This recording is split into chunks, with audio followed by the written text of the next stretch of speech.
پہلی آیت یہ تھی کل نفس ذائقۃ الموت، کہ ہر شخص کو موت کا مزہ چکھنا ہے، ہر شخص کو موت کا مزہ چکھنا ہے، وَإِلَيْنَا تُرْجَعُونَ، اور پھر تم کو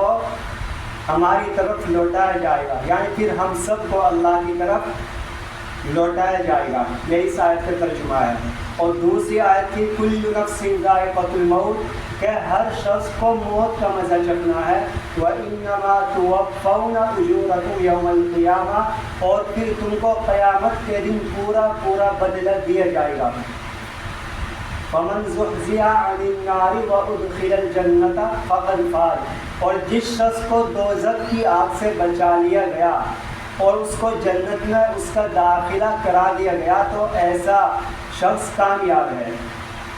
وَمَا الْحَيَاةُ الدُّنْيَا إِلَّا مَتَاعُ الْغُرُورِ، اور یہ دنیا تو محض دھوکے کا سامان ہے، اور یہ دنیا تو محض دھوکے کا سامان ہے۔ اور تیسری آیت یہ تھی أَيْنَمَا تَكُونُوا يُدْرِككُمُ الْمَوْتُ وَلَوْ كُنتُمْ فِي بُرُوجٍ مُّشَيَّدَةٍ، کہ تم جہاں کہیں بھی ہو،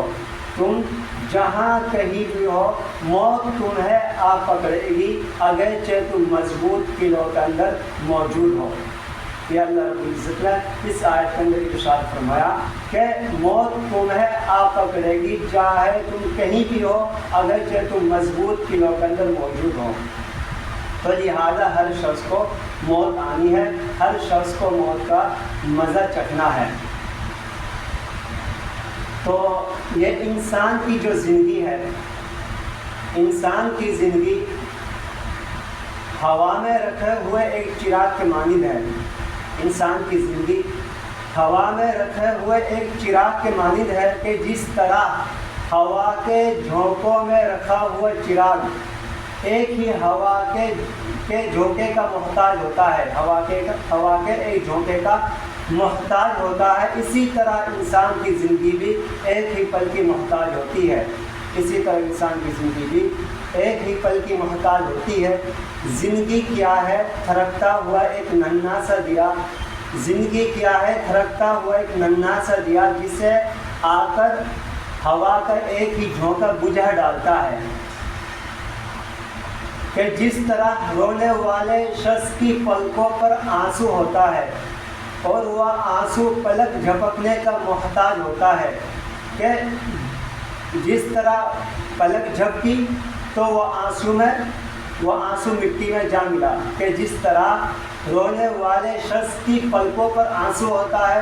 اور وہ آنسو پلک جھپکنے کا محتاج ہوتا ہے، جیسے ہی پلک جھپکی وہ آنسو مٹی میں جا ملا، یہی معاملہ انسان کی زندگی کا ہے کہ انسان کی زندگی پانی کے بلبلے کے مانند ہے، معلوم نہیں ہوتا کہ یہ بلبلہ کب اور کس وقت پھٹے گا۔ کسی نے کیا ہی اچھی بات کہی ہے، زندگی انسان کی ہے مانند مرغ بے نوا،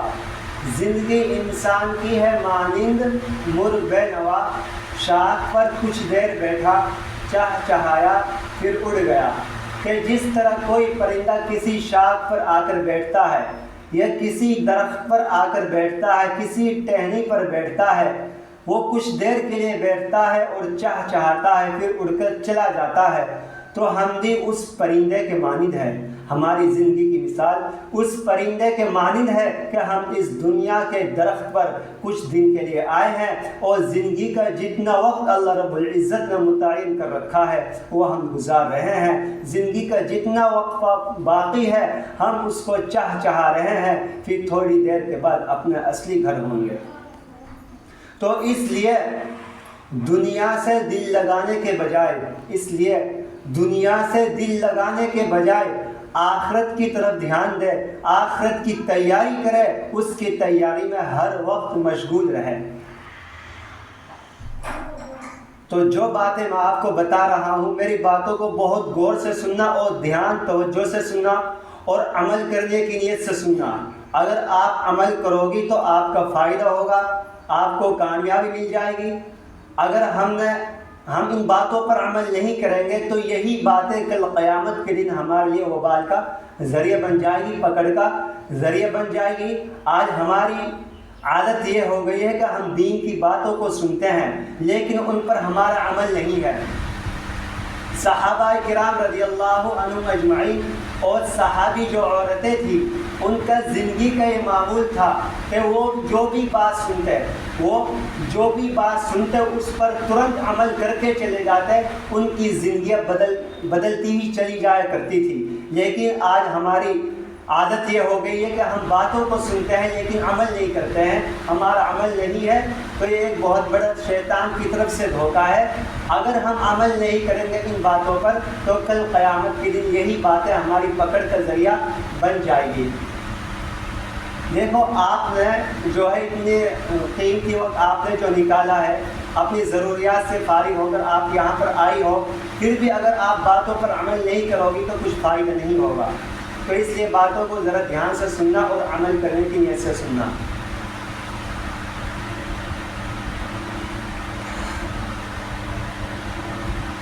تو جس طرح کسی شاخ پر پرندہ آ کر بیٹھتا ہے اور کچھ دیر کے لیے چہچہاتا ہے پھر اڑ کر چلا جاتا ہے، تو ہماری زندگی کی مثال بھی اس پرندے کے مانند ہے کہ اللہ رب العزت نے ہماری زندگی کا جتنا وقت متعین کر رکھا ہے وہ ہم گزار رہے ہیں اور چاہ رہے ہیں کہ تھوڑی دیر کے بعد اپنے اصلی گھر ہوں گے۔ تو اس لیے دنیا سے دل لگانے کے بجائے آخرت کی طرف دھیان دے، اس کی تیاری میں ہر وقت مشغول رہے۔ دنیا میں ہوں، دنیا کا طلبگار نہیں ہوں، دنیا کا طلبگار نہیں ہوں، بازار سے گزرا ہوں، خریدار نہیں ہوں کہ ہم اس دنیا کے بازار سے تو گزر جائے مگر اس کے گاہک اور خریدار نہ بنیں۔ ہم طلبگار تو جنت کے ہیں، ہم طلبگار تو آخرت کے ہیں، ہم طلبگار تو اللہ رب العزت کے ہیں۔ تو اس لیے یہ دنیا تو مسافر خانہ ہے، یہ امتحان گاہ ہے، اور بالآخر ہر انسان کو یہاں سے جانا ہے، ہر انسان کو جانا ہے۔ تو اللہ رب العزت نے ہمیں یہ زندگی کا جتنا وقت دیا ہے، جتنا لمحہ دیا ہے، یہ مہلت کے طور پر اللہ رب العزت نے ہمیں دیا ہے۔ ہماری زندگی کا جب یہ ایام، یہ دن گزر جائیں گے پھر ہم اپنے اصلی گھر کی طرف لوٹ جائیں گے۔ اس لیے اللہ کے رسول صلی اللہ علیہ وسلم نے ارشاد فرمایا، کن فی الدنیا کأنک غریب او عابر سبیل، کہ تم دنیا کا اندر اس طرح زندگی گزارو جیسے کوئی پردیسی ہوتا ہے، جیسے کوئی مسافر ہوتا ہے۔ اللہ کے رسول صلی اللہ علیہ وسلم نے ارشاد فرمایا کہ تم دنیا کے اندر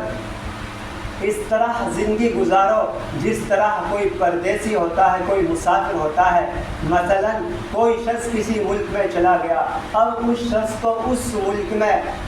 اس کے فائدے کی ساری چیزیں میسر ہے، اس کے لیے ساری چیزوں کی سویدھا اپلبدھ ہے، لیکن اس شخص کا دل ہر وقت اپنے بچوں کے لیے،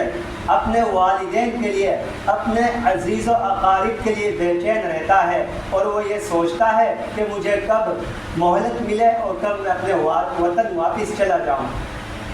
تو اسی طرح مومن کا وطن اصلی جنت ہے، مومن کا وطن اصلی جنت ہے۔ دنیا تو اس کے لیے وطن اقامت کے مانند ہے کہ ہم کو اللہ رب العزت نے دنیا کے اندر کچھ دن کے لیے بھیجا ہے، جب ہمارا یہ وقت گزر جائے گا تو پھر ہم اپنے اصلی گھر جنت کی طرف چلے جائیں گے۔ اور اللہ رب العزت نے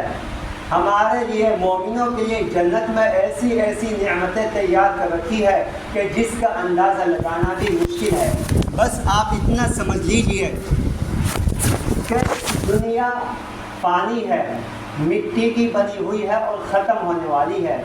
دنیا فانی ہے، ختم ہونے والی ہے، مٹی کی بنی ہوئی ہے، جبکہ جنت سونا چاندی کی بنی ہوئی ہے اور ہمیشہ باقی رہنے والی ہے۔ اور یہ طے شدہ بات ہے کہ جو انسان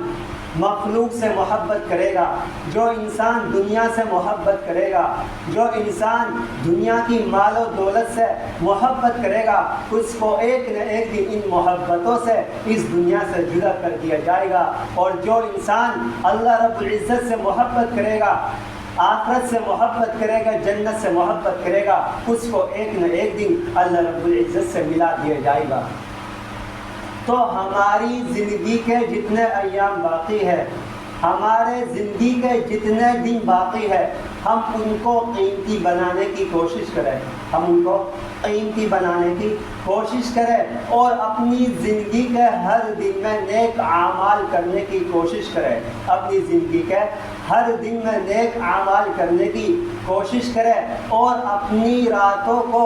دن کے مانند بنانے کی کوشش کریں۔ یعنی جس طرح ہم دن کا اندر نمازیں پڑھتے ہیں، ذکر و اذکار کرتے ہیں، قرآن کریم کی تلاوت کرتے ہیں، بالکل اسی طرح ہم رات کے وقت میں کچھ حصہ ایسا متعین کریں جس میں ہم اللہ کے سامنے روئے، اللہ کے سامنے گڑ گڑائے اور ذکر و اذکار کریں۔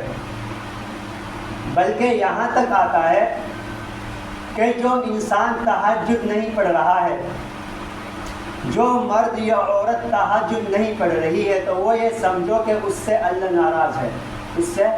اللہ ناراض ہے، کہ اللہ رب العزت تہجد کے وقت فرشتوں کی 3 جماعتیں بناتے ہیں۔ اللہ رب العزت تہجد کے وقت فرشتوں کی 3 جماعتیں بناتے ہیں۔ پہلی جماعت سے اللہ رب العزت ارشاد فرماتے ہیں کہ تم کھلا جگہ جاؤ، یہ میرے بہت مقبوض بندہ ہے، یعنی میرے ناپسندیدہ بندہ ہے، یہ جو وقت ہے تہجد کا، یہ میرے پیاروں کا وقت ہے، یہ میرے یاروں کا وقت ہے، اس لیے میں اس وقت کے اندر ان نافرمانوں کی شکل دیکھنا نہیں چاہتا۔ تو اس سے مراد وہ بندے ہیں جو تہجد نہیں پڑھتے، اس سے مراد وہ بندے ہیں جو تہجد نہیں پڑھتے۔ تو اللہ رب العزت فرشتوں کی دوسری جماعت کو بھیجتے ہیں کہ تم جاؤ کھلے جگہ، میرے نیک بندے ہیں، میرے محبوب بندے ہیں، ان کو جاؤ اور کھڑا کر دو۔ تو وہ بندے اٹھ کر تہجد پڑھ لیتے ہیں۔ جو بندے تہجد پڑھ لیتے ہیں یہ اللہ کے پیارے اور محبوب بندے ہیں۔ اور تیسری جماعت سے اللہ رب العزت ارشاد فرماتے ہیں کہ تم کھلا جگہ پر جاؤ، میرے بہت ہی پیارے، بہت ہی محبوب بندے ہیں، اگر وہ دائیں کروٹ لیٹے ہوئے ہیں تو ان کو بائیں کروٹ کر دو، اگر بائیں کروٹ لیٹے ہوئے ہیں تو دائیں کروٹ کر دو، اگر وہ اس طرح کرنے پر جاگ جاتے ہیں تو میں ناراض ہوں، اگر وہ نہیں جاگتے ہیں تو بھی میں ان سے ناراض، ان سے خوش ہوں۔ یعنی اللہ رب العزت یہ ارشاد فرماتے ہیں اگر وہ کروٹ دائیں بائیں کرنے کی وجہ سے جاگ جاتے ہیں تو میں ان سے خوش ہوں، یعنی ناراض نہیں ہوں، اور اگر وہ نہیں جاگتے ہیں، وہ سوتے رہتے ہیں تو بھی میں ان سے خوش ہوں۔ تو اس سے مراد وہ بندے ہیں جو دن رات اللہ کے ذکر میں مشغول رہتے ہیں، جو دن رات دین کی خدمت کرتے ہیں، صبح سے لے کر شام تک رات دن اللہ کی دین کی محنت میں لگے رہتے ہیں۔ تو اس سے مراد وہ بندے ہیں۔ تو یہاں سے یہ پتہ چلا کہ جو بندہ رات میں تہجد نہیں پڑھتا ہے تو وہ یہ سمجھو اللہ اس سے ناراض ہے۔ تو اس لیے ہم اپنی راتوں کو دن کے مانند بنانے کی کوشش کریں اور اپنی زندگی میں یعنی ہم سے کوئی گناہ سرزد نہ ہو، گناہوں سے خالی زندگی گزارنا، گناہوں سے خالی زندگی گزارنا یہ ہماری زندگی کا مقصد ہے۔ گناہوں سے، معصیت سے خالی زندگی گزارنا یہ ہمارا زندگی کا مقصد ہے۔ خواجہ ابو الحسن خرقانی رحمۃ اللہ علیہ بڑی عجیب بات فرمایا کرتے تھے کہ جس مرد یا عورت نے کوئی دن معصیت سے خالی گزارا، جس مرد یا عورت نے کوئی دن ایسا گزارا کہ اس نے کوئی گناہ ہی نہیں کیا، تو وہ ایسا ہے جیسا کہ اس مرد یا عورت نے وہ دن نبی کے ساتھ گزارا ہو۔ تو خواجہ ابو الحسن خرقانی رحمۃ اللہ علیہ بڑی عجیب بات فرمایا کرتے تھے کہ جس شخص نے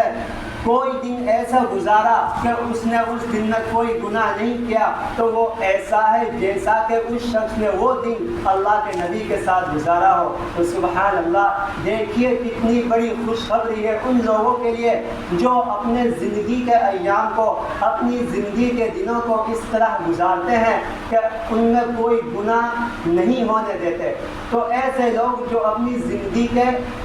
ایام میں، اپنی زندگی کے دنوں میں اپنے آپ سے کوئی گناہ سرزد نہیں ہونے دیتے ہیں تو وہ ایسا ہے جیسے اس نے وہ دن اللہ کے نبی کے ساتھ گزارا ہو۔ تو اس لیے ہم اس بات کی کوشش کریں کہ ہم سے کوئی گناہ سرزد نہ ہو، نہ جھوٹ کا گناہ، نہ غیبت کا گناہ، نہ چغلخوری کا گناہ، نہ حسد کا، نہ بغض کا، مطلب جتنے بھی کبائر گناہ ہیں ہم ان سے اپنے آپ کو بچانے کی کوشش کریں، تاکہ اللہ کے رسول صلی اللہ علیہ وسلم کے سنت طریقہ کے مطابق زندگی گزارنے کی ہمیں توفیق ہو جائے۔ اور میں آپ کو یہ بھی بتاتا چلوں کہ گناہوں کا چھوڑ دینا 1000 نفلی حجوں سے افضل ہے۔ گناہوں کا چھوڑ دینا 1000 نفلی حجوں سے افضل ہے۔ گناہ ہے، عبادت ہے، اللہ کی پکڑ ہوگی۔ اگر گناہ نہیں ہے، عبادت کم ہے، مثلا کوئی مرد یا عورت صرف فرائض کو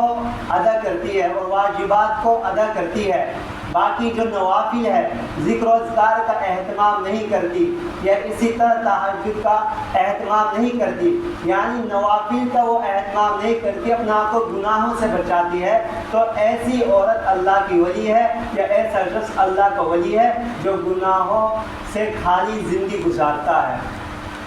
تو اس لیے ہماری جتنی مائی بہنیں یہاں پر موجود ہے وہ اس بات کا اہتمام کرے، پختہ ارادہ کر کے جائے کہ انشاءاللہ ہم اپنی زندگی میں کوئی بھی گناہ سرزد نہیں ہونے دیں گے، چاہے کچھ بھی ہو جائے، چاہے وہ پردے کے اعتبار سے ہو، وہ گناہ کسی بھی اعتبار سے ہو۔ اور اس بات کی کوشش کریں کہ یہاں تعلیم میں جتنی بھی عورت آئے وہ سب پردے کے اندر آنے کی کوشش کرے، اس بات کی کوشش کریں۔ میں آپ کے قرآن کریم کی آیت تلاوت کرتا ہوں۔ اللہ رب العزت ارشاد فرماتے ہیں وَقَرْنَ فِي بُيُوتِكُنَّ وَلَا تَبَرَّجْنَ تَبَرُّجَ الْجَاهِلِيَّةِ الْأُولَىٰ، کہ عورتوں کے متعلق کہا گیا ہے کہ وہ اپنے گھروں کو لازمی پکڑ لو، اپنے گھروں کے اندر قرار پکڑ لو، اپنے گھروں سے بغیر ضرورت کے باہر نہ نکلو۔ یہ اللہ رب العزت کا پہلا ارشاد ہے۔ لیکن افسوس ہے کہ بڑے افسوس کے ساتھ یہ کہنا پڑ رہا ہے، آج ہماری زندگی بالکل معصیت، گناہوں میں گزر رہی ہے، ہم سر سے لے کر پاؤں تک گناہوں میں ڈوبے ہوئے ہیں، کہ یہ کام اتنی تباہی کی طرف جا رہا ہے کہ جس کو میں بیان نہیں کر سکتا۔ بس یہ اللہ کا شکر ہے، اللہ کے نبی کی دعائیں ہیں، ان کی برکت ہے کہ جو آج اللہ رب العزت نے اس گام کو باقی رکھ رکھا ہے اور اس پر کوئی عذاب نازل نہیں فرما رہا ہے، ورنہ اس گاؤں کے حالات اتنے بگڑے ہوئے ہیں جس کو میں بیان نہیں کر سکتا۔ آپ سبھی کو معلوم ہے، ہر اعتبار سے، چاہے وہ پردے کے اعتبار سے ہو، چاہے وہ ناچ گانوں کے اعتبار سے ہو، ہر اعتبار سے عیاشیاں جو گناہ ہیں وہ عروج پر ہے، وہ بلندیوں کو چھو رہے ہیں۔ میں آپ کو یہ بھی بتاتا چلوں کہ ابھی تقریباً ہمارے گاؤں کے اندر، ویسے تو ہر کہیں حالات گاؤں کے اندر کہیں بھی چلے جاؤ حالات بہت زیادہ خراب ہے، لیکن اس دور کے اندر گھر کے بڑوں نے اتنی غفلت کا مظاہرہ کیا ہے، اس دور کے اندر گھر کے جو بڑے ذمہ دار بنے ہوئے ہیں، جو والدین ہیں، یہ جو بڑے ہیں، جو ذمہ دار بنے ہوئے ہیں، انہوں نے غفلت کا اتنا مظاہرہ کیا ہے کہ ماضی میں پہلے کبھی نہیں کیا ہوگا۔ آنکھوں سے دیکھ رہے ہیں کہ اولاد تباہی کی طرف جا رہی ہے، آنکھوں سے دیکھ رہے ہیں کہ اولاد دوزخ کے انگارے کھا رہی ہے، آنکھوں سے دیکھ رہے ہیں اولاد جہنم کے راستے کی طرف جا رہی ہے، اولاد گناہوں کے راستے کی طرف جا رہی ہے، مگر باپ کی زبان سے، والدین کی زبان سے ایک جملہ ادا نہیں ہوتا کہ بیٹا یہ راستہ جہنم کا راستہ ہے، بیٹا یہ راستہ جہنم کا راستہ ہے۔ صرف ہم نے نماز ادا کر لی، ہم نے روزہ رکھ لیا، ہم نے تہجد پڑھ لی، ہم نے ذکر و اذکار کر لیا، لیکن ہماری اولاد غلط راستے پہ جا رہی ہے، ہماری بیٹیاں بے پردہ گھوم رہی ہے، فحش لباس پہن رہی ہے، تو ماں باپ کی زبان سے، والدین کی زبان سے ایک جملہ ادا نہیں ہوتا کہ بیٹی یا بیٹا یہ راستہ جہنم کا راستہ، تم اس کو چھوڑ دو۔ تو یاد رکھیے، اگر ہم نے ان باتوں پر عمل نہیں کیا، اگر ہم نے اپنی اولاد کو جہنم میں جانے سے نہیں روکا، اگر ہم نے اپنی اولاد کو نیک اعمال کرنے کی دعوت نہیں دی، نمازوں کی دعوت نہیں دی، تو یاد رکھے گا ایسے والدین کا کل قیامت کے دن اللہ رب العزت گریبان کو پکڑیں گے۔ جو گھر کے جو ذمہ دار بنے ہوئے ہیں، جو گھر کے بڑے ہیں، ایسے لوگوں کی کل قیامت کے دن اللہ رب العزت گریبان کو پکڑیں گے اور فرمائیں گے کہ یہ سب کچھ تمہارے سامنے ہو رہا تھا، تم نے اس کو روکنے کے لیے کیا قدم اٹھایا۔ تو آپ ذرا سوچئے، کل قیامت کے دن جہاں میدان محشر قائم ہوگا، جہاں قیامت سے لے کر جب سے اللہ رب العزت نے دنیا بنائی ہے، جتنے بھی جب سے انسان پیدا ہوئے ہیں اور قیامت تک آئیں گے، سارے انسان، سارے فرشتے، سارے نبی، پوری مخلوقات، چاہے چرندے ہو، چاہے پرندے ہو، چاہے درندے ہو، جتنی بھی مخلوقات ہے، سب کو اللہ رب العزت اپنے سامنے کھڑا کریں گے، اور اس وقت ایسے لوگوں کی گریبان کو پکڑ کر فرمائیں گے کہ جس طرح تمہارے لیے نماز روزہ ضروری تھا، جس طرح تمہارے لیے اپنی اصلاح ضروری تھی، اسی طرح تمہارے لیے اپنے گھر والوں کی، اپنی اولاد کی اصلاح بھی ضروری تھی۔ اسی کو اللہ رب العزت نے قرآن کریم کے اندر ارشاد فرمایا، یا ایھا الذین آمنوا قوا انفسکم واہلیکم نارا وقودھا الناس والحجارہ، اے ایمان والو اپنے آپ کو بھی بچاؤ اور اپنے اہل و عیال کو بھی ایسی آگ سے جس کا ایندھن لوگ اور پتھر ہوئیں گے۔ کیا فرمایا اللہ رب العزت نے، اے ایمان والو تم اپنے آپ کو بھی اور اپنے اہل و عیال کو، اپنے بچوں کو، اپنے رشتہ داروں کو، اپنے پڑوسیوں کو بھی بچاؤ ایسی آگ سے جس کا ایندھن آگ اور پتھر ہوئیں گے۔ والملائکۃ علیہا غلاظ شداد لا یعصون اللہ ما امرہم، اس آگ پر اللہ کی طرف سے ایسے تند خو، ایسے زبردست فرشتے متعین ہے جو اللہ کے حکم میں ذرہ برابر بھی نافرمانی نہیں کریں گے۔ وَيَفْعَلُونَ مَا يُؤْمَرُونَ، ان کو جو حکم دیا جائے گا وہ اسی کو کریں گے، جو ان کو حکم دیا جائے گا وہ اسی کو کریں گے۔ تو اس آیت کے اندر جو آگ کا جو تذکرہ کیا ہے، اس سے ایک اشارہ ملتا ہے۔ آپ ذرا اس مثال کو سمجھنے کی کوشش کریے کہ اگر کسی جگہ پر بہت تیزی کے ساتھ آگ لگ رہی ہے، بہت تیزی کے ساتھ آگ بھڑک رہی ہے، اب آپ کا نادان بچہ اس آگ کی طرف بڑھ رہا ہے، بڑھ رہا ہے، اور آپ جو ہے زبان سے اپنے بیٹے سے یہ کہہ رہی ہو کہ اے بیٹے تم اس آگ کی طرف مت جاؤ، اگر تم اس آگ کی طرف چلے گئے تو تم اس کے اندر گر جاؤ گے اور جل جاؤ گے اور مر جاؤ گے، اس لیے بیٹے تم اس آگ کے قریب نہ جاؤ۔ تو کیا کوئی ماں باپ خالی زبانی نصیحت پر اکتفا کر لے گا کہ دور سے ہی بیٹھ کر اس کو نصیحت کرنا شروع کر دے؟ تو کیا کوئی ماں باپ اسی پر اکتفا کر لے گا کہ دور سے بیٹھ کر بچے کو نصیحت کرنا شروع کر دے کہ بیٹا آگ کے قریب نہ جاؤ، تم اس کے اندر جو ہے کہ گر جاؤ گے اور جل جاؤ گے؟ تو جس طرح ماں باپ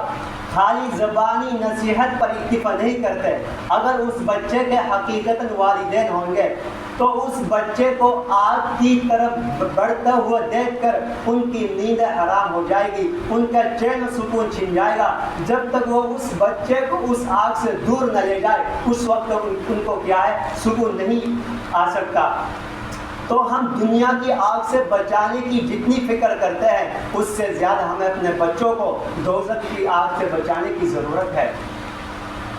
تو مجھے بڑا افسوس ہوتا ہے کہ ہم کہیں بھی جب گاؤں کے اندر دعوت دینے کے لیے جاتے ہیں، مثلا کسی کے یہاں شادی ہے، کسی نے رات میں ناچ گانا بجانا شروع کر دیا، یہ ڈی جے بجانا شروع کر دیا، تو وہاں پر چھوٹے سے لے کر بڑے تک بے شمار بچے نوجوان ہوتے ہیں۔ ابھی کا واقعہ ہے 2-3 دن پہلے کا کہ 12 بجے کے بعد جو ہے ناچ گانا شروع کر دیا، جبکہ ہم نے پہلے ان سے منع کر دیا تھا کہ تم کو جو ہے کہ اس شادی کے اندر ناچ یا ڈانس نہیں کرانا ہے۔ تو انہوں نے کہا انشاءاللہ ہم نہیں کرائیں گے اور باقی ہمارے جو بچے ہیں ان کو بھی ہم سمجھا دیں گے۔ تو اس کے باوجود انہوں نے جو ہے کہ بجانا شروع کر دیا۔ تو جب 12 بجے کے بعد کی بات ہے شاید، تو جب ہم 12 بجے کے بعد وہاں گئے تو ہم نے دیکھا کہ اللہ رحم کرے اتنے نوجوان نشے کے اندر مبتلا ہے، نشے کی حالت میں ہے اور وہاں پر بچے بھی ہیں. ٹائم دیکھیے آپ 12 بجے کے بعد اور تقریباً 3:30 بجے تک، یعنی 3:30 بجے تو ہم سوئے تھے، لیکن 12:30 بجے کے بعد جو ہے وہ تقریباً 1 بجے تک چلا یا 2 بجے تک چلا، یہ ہمیں پتہ نہیں ہے، لیکن ہمارے جانبداروں نے بند کر دیا تھا. تو میں عرض یہ کر رہا ہوں کہ جب ہم وہاں گئے تو اتنے سارے بچے، اتنے سارے نوجوان کہ جو اس ناچ کو دیکھ رہے ہیں، اور باقاعدہ باہر سے جو ناچنے والی جو عورتیں ہوا کرتی ہے ان کو بلایا گیا اور اسٹیج لگا ہوا تھا، اس پر وہ ڈانس کر رہی تھی. تو بالکل نوجوان نشے کے اندر مبتلا تھے اور ان کے بالکل قریب اسٹیج پر کچھ بیٹھے ہوئے تھے، کچھ تھوڑے فاصلے پر بیٹھے ہوئے تھے، لیکن کافی بھیڑ تھی اور برابر میں ہی مکان تھا اور اس کے اوپر کافی وہ چھت عورتوں سے مستورات سے بھری ہوئی تھی. وہاں پر جو ہے کہ ہماری بہن بیٹیاں، مطلب کتنی عورتیں تھیں وہاں پر، کتنی نوجوان بچیاں تھیں، کتنی عورتیں تھیں کہ وہ سب اس تماشے کو دیکھ رہی تھی. تو آپ ذرا سوچئے کہ حیات بالکل جنازہ ہی نکال دیا کہ عورتیں وہاں ناچ رہی ہے، وہاں کتنے نوجوان وہاں اکٹھے ہیں، نوجوان نشے کے اندر مبتلا ہے اور عورتیں چھت عورتوں سے بھری ہوئی ہے اور نوجوان جو ناچ رہی ہے اس لڑکی کے اڑ جا رہے ہیں. تو اتنی جہالت پر، اتنی عروج پر یہ گاؤں پہنچ گیا. اگر ہم اپنی اولاد کو، میں عرض یہ کر رہا ہوں کہ والدین گھروں کے اندر سوئے ہوئے ہیں اور چھوٹے چھوٹے بچے وہاں ڈانس دیکھ رہے ہیں، کہ والدین کو اپنی اولاد کی اتنی فکر نہیں کہ ہماری اولاد کہاں جا رہی ہے. تو یاد رکھیے گا، اگر ہم نے ان برائیوں پر پابندی نہیں لگائی، اگر ہم نے ان برائیوں کو نہیں روکا، اگر ہم نے اپنی اولاد کو جہنم میں جانے سے نہیں روکا، تو وہ دن دور نہیں ہے کہ اللہ رب العزت ایسا عذاب بھیجیں گے کہ قرآن کریم کی آیت ہے کہ اللہ رب العزت جب مہلت دیتے ہیں تو اس کو مہلت دیتے ہیں، لیکن جب پکڑنے پر آئیں گے ایسا پکڑیں گے کہ کوئی بچانے والا اس کو نہیں ملے گا. تو اللہ اس گاؤں کو ایسے ہلاک، ایسے تباہ و برباد کر دے گا کہ اس کو عبرت کے لیے، باقی اور بستیوں کے لیے اور گاؤں کے لیے نشانی کے طور پہ باقی رکھ دے گا کہ یہ وہ گاؤں تھا جس کے اندر اتنی عیاشیاں پھیلی ہوئی تھی، اتنے گناہ پھیلے ہوئے تھے، آج اس کو دیکھو اس کا حال میں نے کیا کر دیا. تو اللہ رب العزت کے یہاں اندھیر تو ہے لیکن دیر نہیں ہے، یعنی اللہ رب العزت ابھی کچھ مہلت دے رہے ہیں. اگر یہ گاؤں، یہ بستی، اگر ہم اپنی اولاد کو اپنی گناہوں سے نہیں روکیں گے تو اللہ کا عذاب، ایسی جگہوں پر اللہ کا عذاب آتا ہے، ایسی جگہوں پر زلزلہ آتا ہے. اللہ رب العزت ایسی گاؤں کو زمین کے اندر دھسا دیتے ہیں. جیسا کہ میں آپ کو یہ بتاتا ہوں کہ ایک نبی تھے حضرت یوشع بن نون علیہ السلام، ایک نبی ہے حضرت یوشع بن نون علیہ السلام. تو اس کی طرف اللہ رب العزت نے وحی کی، اس کی طرف اللہ رب العزت نے وحی کی کہ میں آپ کے علاقے میں 40,000 نیک لوگوں کو اور 60,000 برے آدمیوں کو ہلاک کرنا چاہتا ہوں. تو اس نبی نے کہا، اے اللہ، اے میرے پیارے پروردگار، آپ ان برے لوگوں کو ہلاک کر رہے ہو، میرے یہ بات سمجھ میں آ رہی ہے کہ آپ ان کو ان کی نافرمانیوں کی وجہ سے، تو انہوں نے اتنے گناہ کیے ہیں جس کی کوئی حد نہیں ہے، آپ ان کو ان کی گناہوں کی وجہ سے ہلاک کر رہے ہو، یہ مجھے سمجھ میں آ رہا ہے، لیکن آپ ان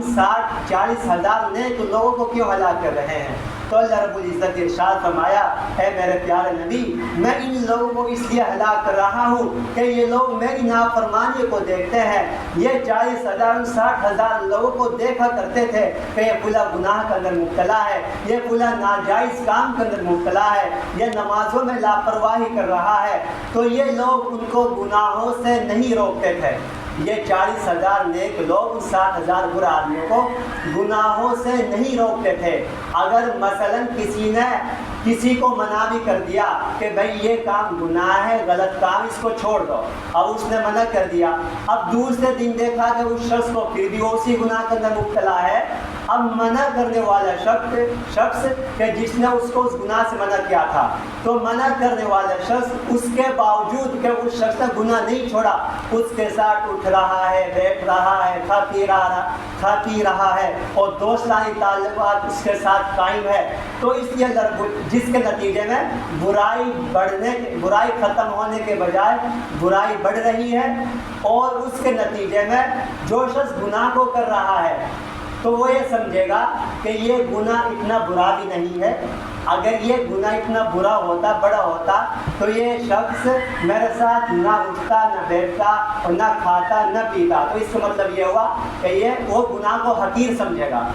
وہ شخص جو گناہ کے اندر مبتلا ہے وہ اس گناہ کو حقیر سمجھے گا۔ تو اللہ نے فرمایا میرے پیارے نبی، میں اس سے 40,000 نیک لوگوں کو بھی ہلاک کر رہا ہوں۔ تو آپ اس سے بھی اندازہ لگا لیجئے کہ اگر ہم نے اپنے بچوں کو، اپنے پڑوسیوں کو، اپنے عزیز و اقارب کو، اپنے رشتہ داروں کو، یا اپنی گاؤں والے عورتوں کو، تو آپ کو عورتوں سے آپ کا واسطہ ہوتا ہے، مردوں سے آپ کا واسطہ نہیں ہوتا، تو آپ کے لیے عورت ہے، ہمارے لیے مرد ہے۔ تو اگر آپ عورتوں کو سمجھائیے، اگر آپ ان کو نہیں سمجھائیں گی تو یاد رکھیں کہ کل اگر اللہ عذاب بھیجے گا کوئی دنیا کے اندر تو وہ ہم پر بھی عذاب نازل ہوگا، وہ ہم پر بھی عذاب نازل ہوگا۔ کہ اسی طرح ایک اور واقعہ ہے کہ اللہ رب العزت نے حضرت جبرائیل علیہ السلام کو بنی اسرائیل کے اندر بھیجا کہ جاؤ تم پھلا بستی کو اوپر اٹھاؤ، اور اوپر اٹھا کر ان کو نیچے کیا ہے زمین کے اندر دیر مارو، ان کو ختم کر دو۔ تو حضرت جبرائیل علیہ السلام نے کہا اے اللہ، اس کے اندر آپ کا ایک بندہ ایسا ہے جس نے پلک جھپکنے کے برابر بھی آپ کی نافرمانی نہیں کی، جس نے پلک جھپکنے کے برابر بھی آپ کی نافرمانی نہیں کی، کہ میں اس کو بھی آپ ہلاک کرنا چاہ رہے ہو؟ تو اللہ رب العزت نے کہا کہ ہاں اس کو بھی ہلاک کر دو۔ تو پوچھا اس کو کیوں ہلاک کر رہے ہو؟ تو اللہ رب العزت نے ارشاد فرمایا وہی بات تھی جو میں نے ابھی بتائی، کہ وہ جو نیک آدمی تھا وہ اور باقی جو آدمی تھے ان کو دیکھتا تھا کہ یہ بستی کھلا گناہ کا مبتلا ہے، تو ان کو منع نہیں کرتا تھا، گناہ سے روکتا نہیں تھا، اگر روکتا بھی تھا تو پھر بھی اس کے اندر جو ہے کہ ان سے وہی بول چال، وہی تعلقات قائم ہے، وہی یار دوستانی تعلقات اس کے ساتھ بنے ہوئے ہیں، اس لیے اللہ رب العزت نے فرمایا اس کو بھی ہلاک کر دو۔ تو یہاں سے ان واقعات سے یہ پتہ چلا کہ اگر ہم سمجھائیں گے اپنے بچوں کو، اپنی اولاد کو، اپنے گھر والوں کو، اپنا عزیز و اقارب کو، رشتہ داروں کو، گاؤں والوں کو سمجھائیں گے، اچھی باتوں کا حکم کریں گے، بری باتوں سے روکیں گے تو ہم اللہ کے عذاب سے بچ جائیں گے، اگر نہیں روکیں گے تو اللہ کے عذاب سے نہیں بچ سکتے۔ تو مجھے اپنے گاؤں کے بارے میں بڑا افسوس ہوتا ہے کہ کتنے واقعہ ایسے آئے ہیں گاؤں کے اندر کہ وہاں پر بے شمار بچے بھی ہوتے ہیں، نوجوان بھی ہوتے ہیں، اور کسی کو اپنی اولاد کی ہوش نہیں، ہماری اولاد کہاں جا رہی ہے۔ تو ہم وہاں پر گئے تھے، تو جو ہے کہ ہم اسٹیج پر چڑھ گئے اور وہ نیچے اتر گئی تھی جو ناچ رہی تھی وہاں پر، تو میں نے مائک لیا اور جو ہے کہ ہم نے تھوڑی بات چیت کی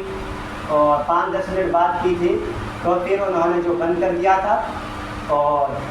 پھر ہم وہاں سے آ گئے تھے، لیکن انہوں نے پھر دوبارہ چالو کر دیا تھا۔ تو یہ 6 مہینے کے اندر پہلا واقعہ تھا کہ جو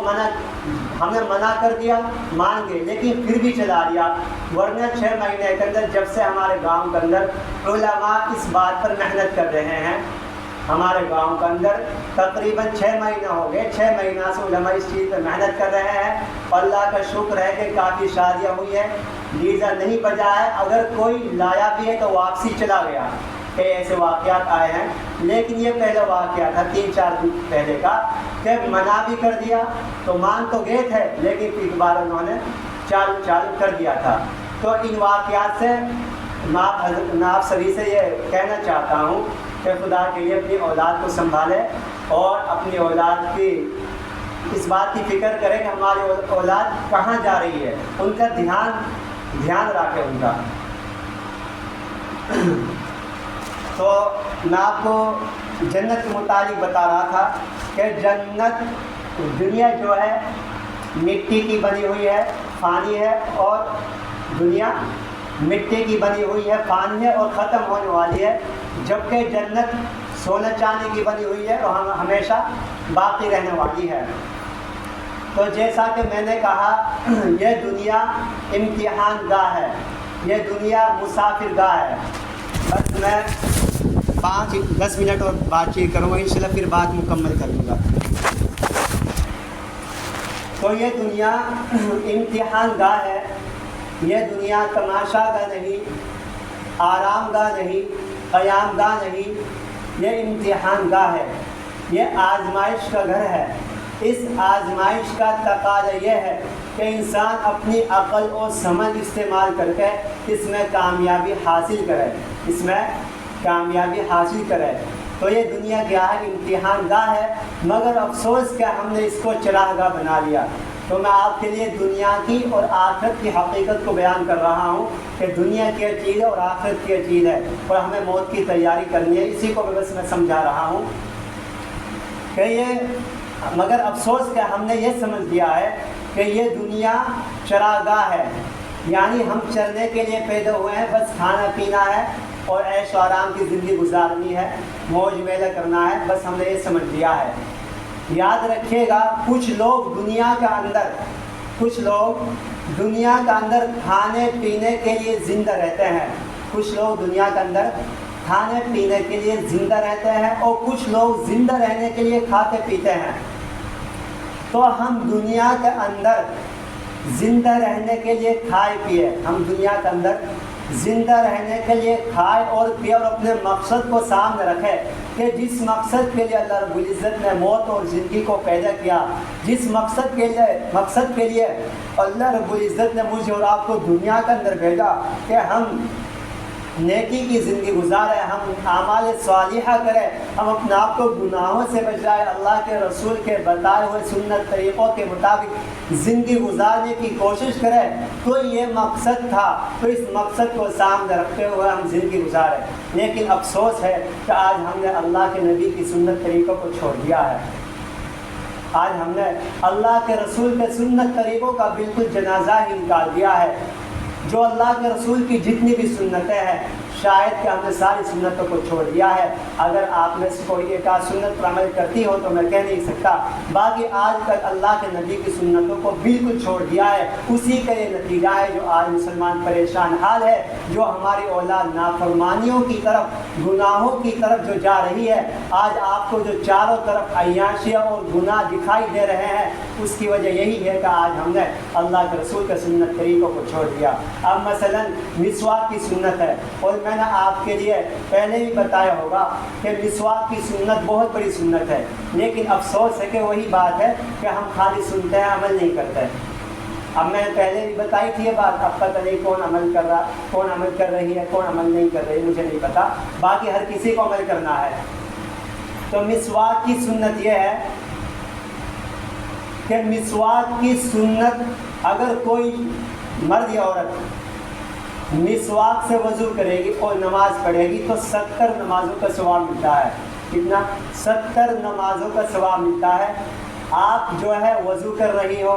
آپ محنت بھی کر رہی ہو، نماز پڑھ رہی ہو، بغیر مسواک کا آپ نے وضو کری تو آپ کو ایک ہی نماز کا ثواب ملے گا۔ اگر آپ نے وہی نماز جو ہے کہ مسواک کے وضو سے پڑھی، یعنی آپ نے مسواک سے وضو کری پھر نماز پڑھی، تو آپ کو 70 نمازوں کا ثواب ملے گا۔ تو کتنا بڑا فرق ہے، بتاؤ۔ ہم 70 نمازوں کو یوں ضائع کر رہے ہیں، تو ہمیں مسواک کی سنت پر عمل کرنا ہے۔ تو یہ دو باتیں ہیں، باتیں بہت ہیں جو میں بتا رہا ہوں، سب پر عمل کرنا ہے۔ باقی ان باتوں پر بھی دھیان دینا ہے کہ ہم جو ہے آئندہ آج سے یہ ارادہ کر کے جائے کہ ایک تو پردے کا اہتمام کریں، کہ اپنے جس کے پاس برقع نہیں برقع منگا لے، برقع کے اندر رہتے ہوئے زندگی گزارے، اور دوسری بات مسواک کی سنت پر عمل کرے۔ وہ میں نے آپ نے جو آیت بتائی تھی اس کے متعلق بات رہ گئی کہ اللہ رب العزت نے ارشاد فرمایا کہ وَقَرْنَ فِي بُيُوتِكُنَّ، کہ عورتوں کے لیے کہا گیا ہے وہ اپنے گھروں کے اندر رہو، گھروں کے اندر قرار پکڑ لو، گھروں کے اندر رہو، گھر سے باہر نہ نکلو۔ اگر کسی کو ضرورت پڑ جائے گھر سے باہر نکلنے کی، کوئی مجبوری، زیادہ ہی مجبوری ہے، تو پھر آگے شریعت کا حکم ہے پردے کا۔ آگے شریعت کا حکم کیا ہے؟ پردہ۔ اگر گھر سے باہر نکلنا ہے تو پردے کے اندر جانا ہے، اگر گھر سے باہر نکلنا ہے تو پردہ ہونا چاہیے، یہ شریعت کا حکم ہے۔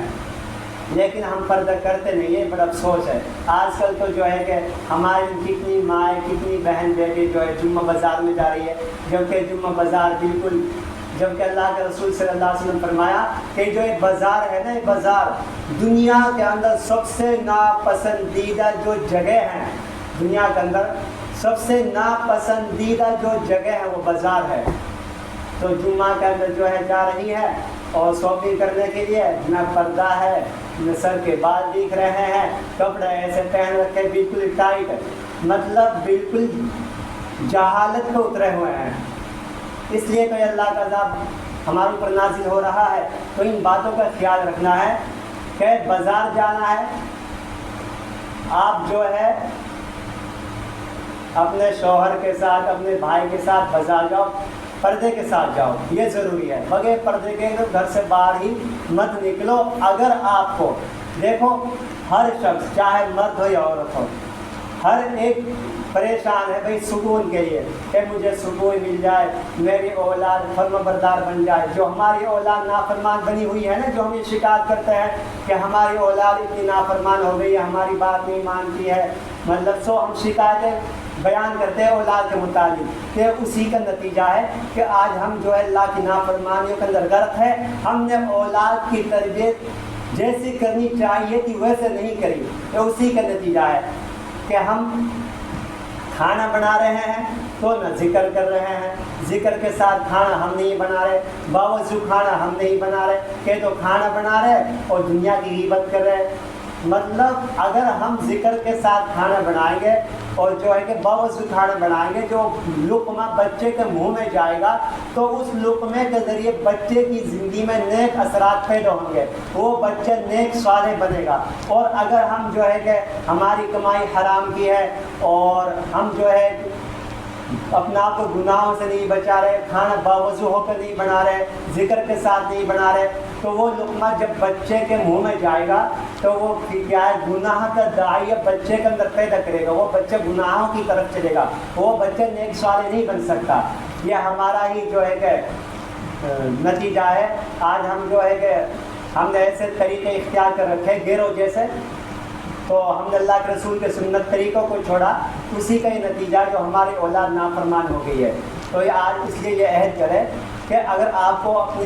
جو ہے کہ عیش و آرام کی زندگی گزارنی ہے، سکون کی زندگی گزارنی ہے، اگر اپنی اولاد کو نیک صالح بنانا ہے اور اپنی دنیا اور آخرت میں کامیابی چاہیے، تو آج ہی سے نیکی کی زندگی گزارنا شروع کر دو۔ اپنے کھانا بناؤ، وضو کے ساتھ بناؤ، ذکر کے ساتھ بناؤ، پردے کا اہتمام کرو، اپنا آپ کو گناہوں سے بچاؤ۔ ان ساری باتوں کو ذہن میں رکھتے ہوئے زندگی گزارے۔ دین تو بہت آسان ہے، دین اتنا مشکل نہیں ہے۔ الدین یسر، دین بہت آسان ہے، عمل کرنے کے لیے آسان ہے۔ اب جو عمل ہی نہ کرے، اب چاہے عمل ہی نہ کرنا وہ تو آپ مشکل بتائی ہو۔ تو اس لیے ان باتوں پر عمل کرنے کی اور دھیان سے اور توجہ دینے کی ہم فکر کریں۔ تو میں یہ عرض کر رہا تھا کہ کچھ لوگ دنیا کے اندر کھانے پینے کے لیے زندہ رہتے ہیں اور کچھ زندہ رہنے کے لیے کھاتے پیتے ہیں۔ اگر آپ کو پریشانی ہو رہی ہو کہ زیادہ ٹائم ہو گیا تو میں بات کو یہاں ختم کر دوں، پھر اگلی سنڈے کو جو ہے بیان کر دوں گا۔ بس 5 یا 10 منٹ کی بات اور بچ رہی ہے، اور میں آپ یہ بتا دوں کہ اگر کچھ لوگ دنیا کے اندر کھانے پینے کے لیے زندہ رہتے ہیں اور کچھ لوگ زندہ رہنے کے لیے کھاتے پیتے ہیں، تو ہم دنیا کے اندر زندہ رہنے کے لیے کھائے پیے اور اپنے مقصد کو سامنے رکھیں۔ اگر ہم نے دنیا کے چند ایام، اگر ہم نے دنیا کے چند دن عیش و آرام میں گزار بھی لیے، اگر ہم نے دنیا کے چند دن عیش و آرام میں گزار بھی لیے اور ہم نے آخرت کی تیاری نہیں کری اور آخرت کے عذابوں کو ہم نے خرید لیا، تو یہ ہم نے بہت برا کام کیا۔ اگر ہم نے آخرت کی تیاری نہیں کری، اگر ہم نے موت کی تیاری نہیں کری، اگر ہم نے آخرت کے عذابوں کو خرید لیا، تو یہ ہم نے بہت برا کیا۔ مجھے تو یہ بات سمجھ میں نہیں آتی، مجھے تو یہ بات سمجھ میں نہیں آتی کہ ہم اتنے عقل مند ہے کہ چاہے مرد ہو یا عورت ہو، وہ دنیا کا کوئی بھی کام کرتی ہے تو ہر کام کو کرتے ہوئے دنیا کے کام میں ساودھانی اور احتیاط برتتی ہے۔ مثلاً آپ میں سے کسی کو حج کے سفر پر جانا ہے، آپ میں سے کسی کو حج کے سفر پر جانا ہے، آپ کی 7 بجے کی فلائٹ ہے اور آپ کو ایئرپورٹ پر پہنچنا ہے، تو اب آپ احتیاطاً اور ساودھانی برتتے ہوئے ایئرپورٹ پہنچنے کے جو ٹائم ہے اس سے پہلے آپ وہاں پہنچ جائیں گی، اس سے پہلے آپ وہاں پہنچ جائیں گے، آپ اس میں کسی بھی قسم کا کوئی رسک لینا نہیں چاہتی۔ یا اسی طرح مثلاً کسی کے گھر پر کوئی فنکشن ہے یا شادی ہے اور اس کو 100 آدمیوں کا کھانا بنانا ہے، تو وہ آدمی 100 آدمیوں کا ہی کھانا نہیں بنائے گا بلکہ احتیاطاً 150 آدمیوں کا کھانا بنائے گا۔ یا اسی طرح کسی کو سفر کرنا ہے اور سفر میں 5000 روپے کا خرچہ ہے،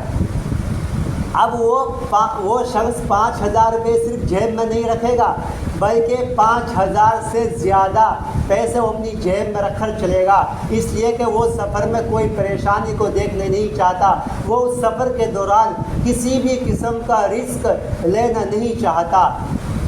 وہ سفر کے دوران کسی بھی قسم کا رسک لینا نہیں چاہتا۔ تو وہ بندہ جو دنیا کے ہر کام میں ساودھانی اور احتیاط برتتا ہے، وہ دنیا کے کام میں کسی بھی قسم کا رسک لینا نہیں چاہتا، تو وہ مرد یا عورت آخرت کے معاملے میں بڑے آرام اور مزے کے ساتھ رسک لے رہی ہوتی ہے اور آخرت کے بارے میں ساودھانی اور احتیاط نہیں برتتے۔ کیا آپ نے کبھی سوچا کہ میں اتنی نیکیاں کر لوں کہ جب قبر میں عذاب والے فرشتے آئے تو میں ان سے یہ کہہ سکوں کہ میری نیکی میری ضرورت سے زیادہ ہے، میری نیکی میری ضرورت سے زیادہ ہے؟ کہ آپ نے کبھی سوچا کہ میں اتنے نیک اعمال کر کے آخرت میں بھیج دوں، میں اتنی نمازیں پڑھ کر آخرت میں بھیج دوں، میں اتنی تسبیح پڑھ کر آخرت میں بھیج دوں، میں اتنی قرآن کریم کی تلاوت پڑھ کر آخرت میں بھیج دوں کہ مجھے اللہ رب العزت کے سامنے عزت ملے، تاکہ مجھے اللہ رب العزت کے سامنے میری عزت ہے، مجھے کامیابی ملے، مجھے جنت ملے؟ کیا ہم نے کبھی اس کے متعلق سوچا؟ نہیں، ہم آخرت کے بارے میں ساودھانی اور احتیاط نہیں برتتے، ہم آخرت کے معاملے میں بڑے آرام اور مزے کے ساتھ رسک لے رہے ہوتے ہیں۔ دنیا میں ہر مرد یا عورت کی یہ تمنا ہوتی ہے کہ میرا گھر دوسروں کے گھروں سے بڑا ہو، کہ میرا گھر دوسروں کے گھروں سے بڑا ہو، عمدہ ہو، اچھا ہو، خوبصورت ہو، اس میں ہر فیسلٹی موجود ہو، اس میں ہر فیسلٹی موجود ہو۔ تو اسی طرح آخرت کے بارے میں ہمارے دلوں میں یہ تمنا ہونی چاہیے کہ آخرت میں میرا گھر دوسروں کے بنسبت بڑا ہو، آخرت میں میرا گھر دوسروں کے گھروں سے بڑا ہو، عمدہ ہو، اچھا ہو، خوبصورت ہو۔ تو اس لیے اس کے لیے آج ہی سے نیکی کی زندگی گزارنی شروع کر دیجیے، آج ہی سے نیک اعمال کرنا شروع کر دیجیے، انشاءاللہ تعالی یقینی طور پر جنت مل جائے گی۔ اگر کسی نے کسی جگہ پر 100 مٹھائیاں رکھ دی اور 99 مٹھائیاں صحیح سالم ہے اور ایک مٹھائی میں زہر ملا ہوا ہے، اگر کسی نے کسی جگہ پر 100 مٹھائیاں رکھ دی، 99 مٹھائیاں صحیح سالم ہے اور ایک مٹھائی میں زہر ملا ہوا ہے، اب وہ شخص کسی دوسرے نوجوان سے کہے کہ تم ان مٹھائیوں میں سے ایک کھا لو، جو یہ 100 مٹھائیاں ہیں ان میں سے 99 تو صحیح ہے، ایک میں زہر ملا ہوا ہے، تم اس لیے اس میں سے ایک کھا لو۔ وہ شخص نہیں کھائے گا، وہ شخص آگے سے جواب دے گا کہ ان میں سے ایک میں زہر ملا ہوا ہے، اس لیے میں ان کو نہیں کھاؤں گا، میں اپنی زندگی کے بارے میں 1% رسک لینا نہیں چاہتا، میں اپنی زندگی کے بارے میں 1% بھی رسک لینا نہیں چاہتا۔ تو وہ جوان، وہ مرد یا عورت جس کو اپنی زندگی اتنی پیاری ہے، جس کو اپنی زندگی اتنی محبوب ہے کہ وہ اپنی زندگی کے بارے میں 1% بھی رسک لینا نہیں چاہتا، تو وہ دنیا کے معاملے میں، تو وہ مرد یا عورت آخرت کے معاملے میں اپنے ایمان کے بارے میں بے پرواہ پھرتا ہے، نہ اس کو نماز کی فکر، نہ اس کو روزوں کی فکر، نہ اس کو ذکر و اذکار کی فکر، نہ اللہ کے رسول کے سنت طریقوں کی فکر، نہ اپنے آپ کو گناہوں سے بچا رہی ہے، تو ایسا مرد یا عورت جو اپنے ایمان کے بارے میں 100% رسک لے رہا ہے، یعنی دنیا کے معاملے میں تو ہم 1% بھی رسک لینا نہیں چاہتے، لیکن اپنے ایمان کے بارے میں 100% رسک لے رہے ہوتے ہیں۔ یہ بڑے افسوس کی بات ہے کہ کل قیامت کے دن پچھتاوا ہوگا، کاش کہ میں اپنے لیے آخرت میں کچھ نیک اعمال کر کے بھیج دیتی، کاش کہ میں اپنی زندگی میں نیک اعمال کر لیتی۔ آپ کسی عورت سے کہیں یا میں کسی مرد سے کہوں کہ آپ نماز پڑھیے، آپ ذکر و اذکار کریے، آپ دین کے لیے وقت نکالیے، تو وہ کہے گا جی مولانا میرا بزنس تو ایسا ہے کہ مجھے ٹائم ہی نہیں ملتا، مجھے فرصت نہیں ملتی، میں تو اتنا مصروف ہوں، میں اکیلا ہوں، میں بزی ہوں، بچوں کا معاملہ ہے، اس لیے میں دین کے لیے وقت نہیں نکال سکتا۔ تو وہ بندہ جو مسجد جانے کے لیے، نماز پڑھنے کے لیے وقت نہیں نکال سکتا اور کہتا ہے کہ میں اتنا مشغول ہوں، میرے اوپر اتنا بوجھ ہے، تو وہی بندہ کچھ دنوں کے بعد آتا ہے اور کہتا ہے کہ حضرت میرے لیے دعا کریے کہ مجھے ایک بزنس مل رہا ہے، میں اس بزنس کو خریدنا چاہتا ہوں، آپ میرے لیے دعا کریے تاکہ اللہ رب العزت وہ بزنس مجھے عطا فرما دے۔ تو آپ اس جوان سے پوچھئے کہ آپ اس بزنس کو چلانے کے لیے کہاں سے وقت نکالو گے؟ تو وہ جواب دے گا کہ میں اس بزنس کو چلانے کے لیے وقت نکالوں گا۔ تو آپ ذرا سوچئے کہ ایک دکان کے ہوتے ہوئے جب ہم دوسری دکان کے لیے وقت نکال سکتے ہیں، ایک بزنس کے ہوتے ہوئے جب ہم دوسری بزنس کو چلانے کے لیے وقت نکال سکتے ہیں، تو کیا ہم دنیا میں رہتے ہوئے آخرت کی تیاری کے لیے وقت کیوں نہیں نکال سکتے؟ جب ہم ایک دکان کے ہوتے ہوئے دوسری دکان کے لیے وقت نکال سکتے ہیں، ایک بزنس کے ہوتے ہوئے دوسری بزنس کے لیے وقت نکال سکتے ہیں، تو کیا دنیا میں رہتے ہوئے ہم آخرت کی تیاری کے لیے وقت نہیں نکال سکتے؟ دنیا کی حقیقت تو یہ ہوتی ہے کہ دنیا کی چیزیں آنکھوں کے سامنے ہوتی ہے، اور آخرت کی چیزیں پردے میں ہوتی ہے، اس لیے انسان اس کے اوپر کمزور یقین ہونے کی وجہ سے اتنا احتیاط نہیں کرتا۔ تو اس دنیا کی اور آخرت کی حقیقت کو میں آپ کو ایک مثال سے سمجھاتا ہوں کہ ایک مچھلی تیر رہی تھی سمندر میں، تو اس کو کسی بڑی مچھلی نے سمجھایا اور اس سے کہا کہ اگر تم اس طرح کا کوئی کانٹا دیکھو، اگر تم اس طرح کا کوئی کیڑا دیکھو، اگر تم اس طرح کا کوئی گوشت کا ٹکڑا دیکھو، تو تم اس کے چکر میں نہ پھنسنا، اس لیے کہ اس کے پیچھے ایک دھاگا ہوتا ہے اور اس دھاگے کے پیچھے ایک شکاری ہوتا ہے، اگر تم اس گوشت کے ٹکڑے کو کھانے لگو گی تو وہ کانٹا تمہارے حلق میں چبھ جائے گا، پھر اس دھاگے کی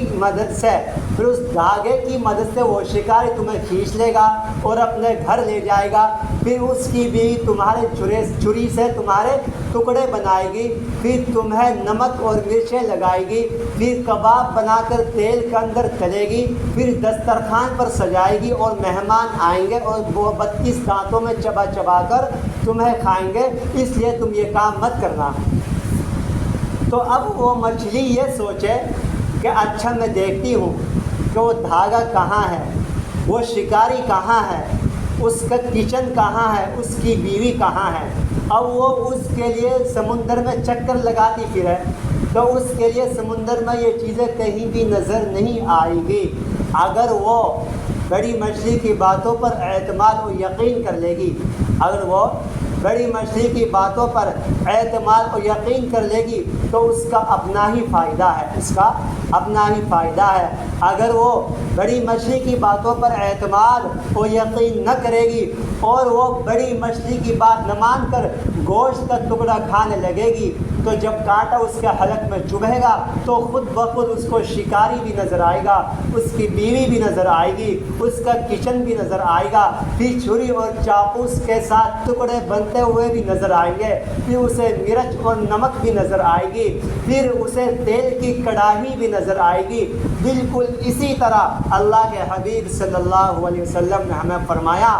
کہ جب تمہاری موت آئے گی، کہ جب تمہاری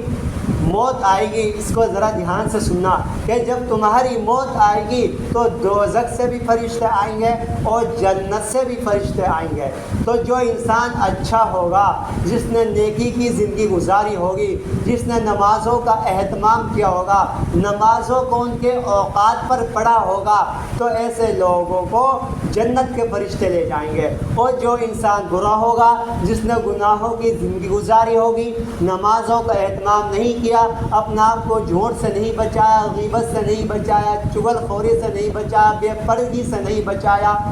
تو ایسا انسان کو دوزخ کے فرشتے لے جائیں گے۔